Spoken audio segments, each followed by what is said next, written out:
The Today in Manufacturing podcast offers a powerful and unique perspective on the biggest stories impacting U.S. manufacturers.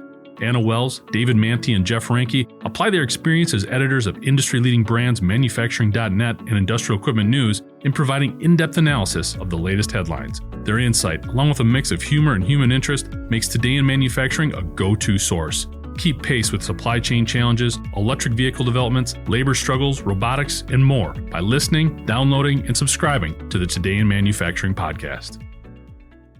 The crash of a former military helicopter that killed 6 people 2 years ago is now being blamed on a lack of oversight by the FAA and the resulting inadequate inspections of the aircraft.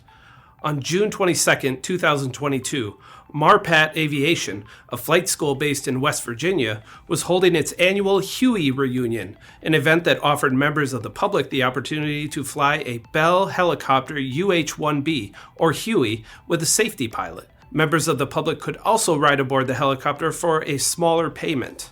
The aircraft crashed after it hit power lines during an attempt to force land due to a loss of engine power. NTSB investigators blamed the loss of power on the failure of an engine component, but said MARPAT Aviation probably would have caught the fatigue cracks and other engine damage if it had done more comprehensive inspections of the UH-1B helicopter.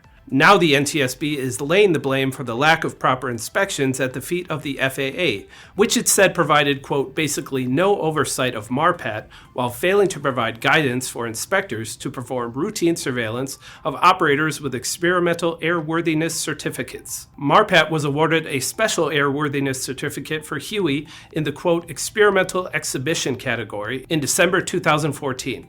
However, NTSB said the inspection and maintenance requirements in place at that time were insufficient to ensure the airworthiness of the aircraft and operation. When the FAA finally got around to revising the inspection requirements for former military aircraft in 2015, MARPAT was exempt from implementing them since the requirements were not in effect when the helicopter's most recent airworthiness certificate was issued. The NTSB recommended that other aircraft in the experimental exhibition category be maintained with the most recent iteration of the inspection standards, the latest of which is dated July 2017. Back when MARPAT's Huey was operating under a more restricted airworthiness certificate, the NTSB said the company was more rigorous in its inspections and maintenance. As a result, even though it was not required to continue using such standards for inspections, MARPAT's decision to discontinue its previous inspection standards was partially blamed for the crash.